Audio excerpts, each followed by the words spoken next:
All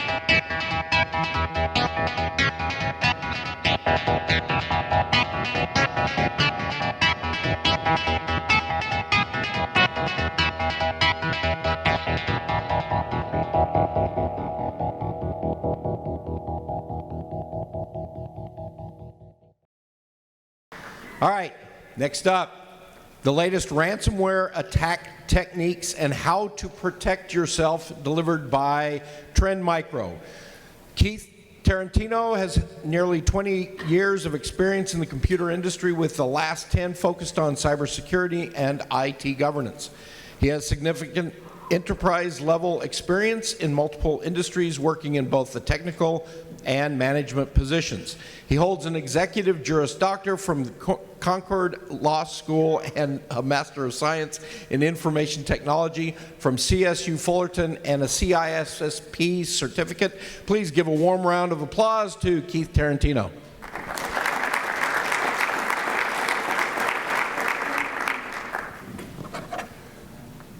And thanks for coming today, everybody. So today's topic is going to be ransomware focused, as you can see. And really what we're going to talk about a little bit here is going to be ransomware specific, the history of it and how it evolved and how we got here and what we're currently seeing, as well as some ways that you can mitigate what's happening as well. Oops.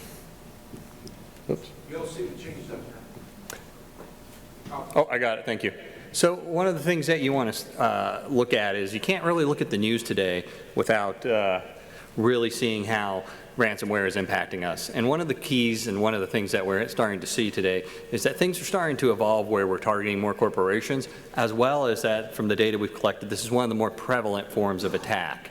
So really one of the things you can highlight on here is the MedStar hack, for example. That was a 9-year-old vulnerability, and that's one of the key ways that ransomware is coming in, is exploiting vulnerabilities, as well as one of the reasons this might be happening is the monetization of this. It's a quick way that the threat actors can come on. They can see, hey, right away I can exploit you, and within a few minutes and maybe a few hours you can end up getting the money, hopefully, if you're one of those people, one of the bad people, or you can end up not getting it. But either way, it's a quick turnaround from the time you actually start the infection to the time that you actually get the, hopefully get the money if you're in that position again.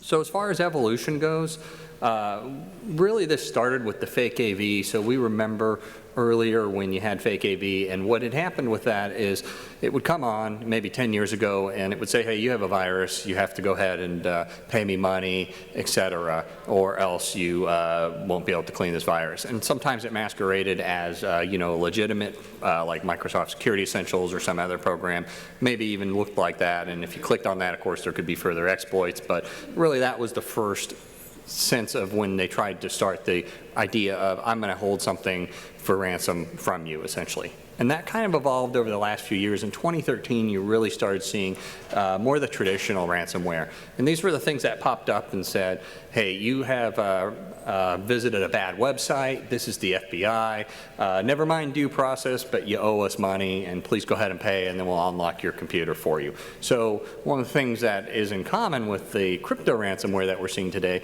is you could pay the money and it may or may not unlock. There's no guarantee of that.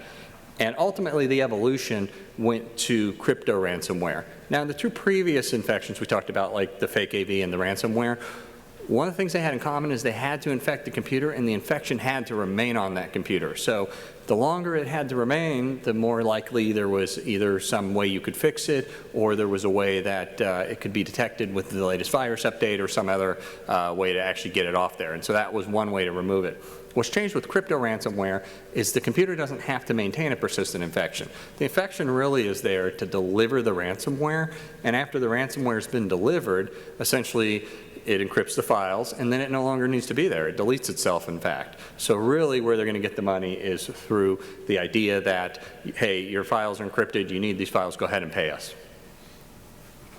Going briefly into the infection chain, this kind of shows going left to right. You see the arrival, and the arrival can be either, spam message in this case, or it can be a user visiting a website. In most cases, it's probably delivered through a compromised website anyway. And how that ends up, affecting it is it will pull down a Trojan when the compromised site the malicious code is brought down. And essentially that Trojan's sole purpose really is to bring the ransomware in. So if you could see, like with CryptWall in this example, the ransomware essentially, the actual exploit essentially brings the CryptWall in there. It downloads CryptWall.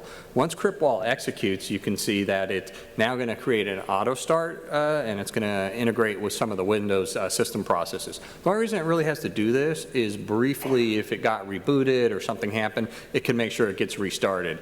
But the whole thing with ransomware and why it's monetized so well is it's not designed to sit there for a long time and run like we used to have, I guess, with some other types of infections. It's designed to quickly connect to the communication, moving to the infection stage, connect to the command and control server, and then it's designed to encrypt the files. It deletes the shadow copies, so it's not very convenient to get a backup off of there.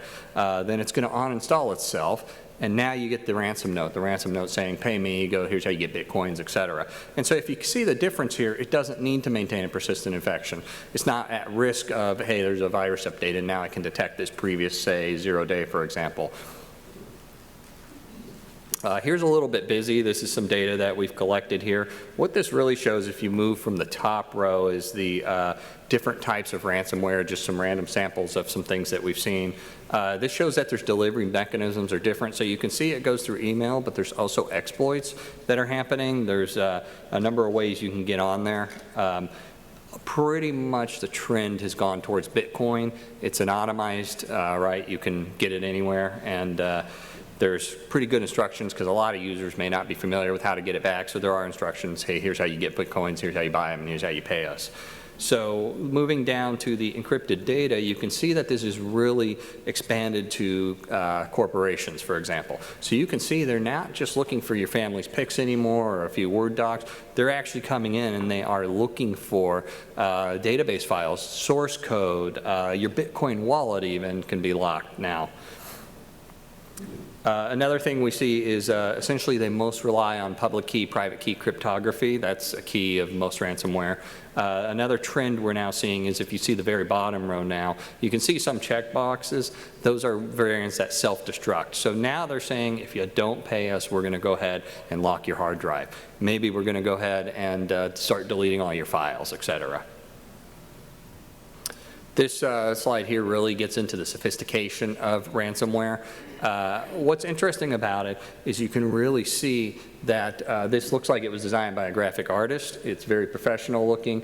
It basically says, hey, you've been sorry you didn't make a backup, so you go ahead and owe us this money. Here's a place where you can choose a file to unencrypt to show that it actually works. So they're getting very sophisticated. What is actually the same and consistent through ransomware is you really have the things that shock the psyche. So you're getting things that reference a lot of skulls and scary icons, as well as the shot clock is very common, right? So you see up here you have so much time to act. And moving into that, you can see how much does it cost me, what's a Bitcoin worth, where do I pay, and lastly, here's how you're going to go ahead and purchase that Bitcoin. Moving to protecting against ransomware, the important thing to do, and this should be a last resort, but if all else fails, it's good to have that backup, right? So one of the things about ransomware is if you are doing these steps, you're probably protecting against a lot of other threats. So they're good things to do outside of ransomware as well. And as far as backups, you really want to have 3 copies, 2 formats, and 1 has to be air-gapped from the network. So there's a lot of ransomware variants now that are going out and they're looking for network-connected drives, looking for backups, even out on the cloud. So if everything's connected together, you may lose even your backups. So it's important to have that air-gap. Keeping current with patching. So one of the things we see a lot is that the exploits are coming in. They're looking for an existing vulnerability. If that vulnerability wasn't there in the first place on the system, it would be a key way to go ahead and mitigate that. Employee education, we all have security awareness programs, hopefully. What we do see is that not all of them include things like the best practices on ransomware or phishing and things like that. So it's important not just to have information on ransomware and phishing, since that's a big threat, but also to periodically test users, as well as having perhaps outside agencies come in and test the effectiveness of the program by doing some social engineering and things like that. Access control is important, and I kind of look at this as two ways. Access control can be essentially make sure your local admin is limited, because something executing only has the amount of access that the currently logged in user. Typically, there are some things that elevate, but most don't. So the key thing is to ensure you limit the local admin access. Another thing is to ensure that access to file shares. That's one of the big threats with ransomware, is it spreads from the endpoint to the file shares. So ensure that that is also protected, in the sense that if somebody's in HR, don't give them access to everything, give them access to just HR, so you don't, when they get hit, they don't also encrypt the CEO's files and accounting files, only HR files in the worst case. Don't pay the ransom is also recommended. So there was some rumor that the FBI said go ahead and pay it. We have seen in the case earlier, I mentioned Hollywood Presbyterian, that was the hospital that was hacked. They paid, they got their data back. That, from what we've seen, is the exception to the rule. So by paying the ransom, you probably will not get the data back. The other thing is that you now get added to a list of people who pay, and that's who you target more often. And lastly, improving your security posture. So really, this is where I think TrendMicro can come in and help a lot. Going beyond somebody who just has a point solution that provides just your old-fashioned blacklist anti-malware, look for other additional controls here as well. This is a quick anatomy of an attack. So you start with the ransomware here, and email gateway is a good place. So having an email gateway like TrendMicro's, that goes beyond anti-spam. You have to ensure you're not just stopping spam. You have to have social engineering protection. You have to have malware sandboxing, looking at things like web reputation to block access to malicious code. All the emails should be checked with that. The typical entry is an email coming in with the actual file in there, and that file actually ends up, not the file, but sometimes there's a file, but a lot of times it's a link. So you do want to have that. You want to have a web gateway as well, for when users somehow go out, they're blocked from going to those sites as well. Moving into behavior monitoring on the endpoint. So you want things that are specific, again, beyond your traditional hash blacklisting. You want to have application control is a good way, effective control as well, stopping actual executables.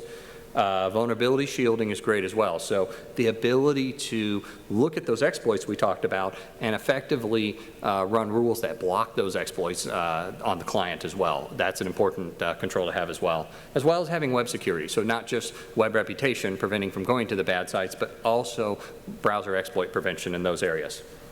And moving to the network traffic side, we look at malware sandboxing again, looking for things. One of the things Trend offers is the ability to do custom sandboxes. So a lot of ransomware is really good at finding, hey, I'm in a sandbox, I'm going to stop executing. So you really do want to go look at an ability to upload your own images, as well as detecting lateral movement, not just the ingress and egress and communication command and control servers, but what happened between a server and an endpoint. And then last is server protection. Same idea with vulnerability protection. That's a critical control. Go beyond anti-malware here, right? Look for things like integrity monitoring and log inspection running on the server as well. And also with the network side, being able to detect the lateral movement from endpoints to servers, because that's how a lot of this is happening. And just briefly, this is pretty much how we like to see an effective layered approach. If you look, this funnel starts with most of this, 92%, and this for a 2-week period representing over 20 million malware incidents. Most of it was blocked at the email gateway. And then the next step is most is blocked at the URL gateway. So if you're looking at a solution that's blocking at the endpoint, that should be your last resort. Where you want to do this is stop this at the gateway before it gets to the endpoint. So look for those types of solutions. File detection is effective as well, but ultimately looking for the behavior monitoring pieces, that should be a small percentage of where you're stopping it. But you do need all those capabilities as well. So thank you much for your time. Just so you know, here's our obligatory TrendMicro slide. We've been in business 27 years or so, $1 billion company. Have a number of good references as well. So thank you again. Thank you, Keith.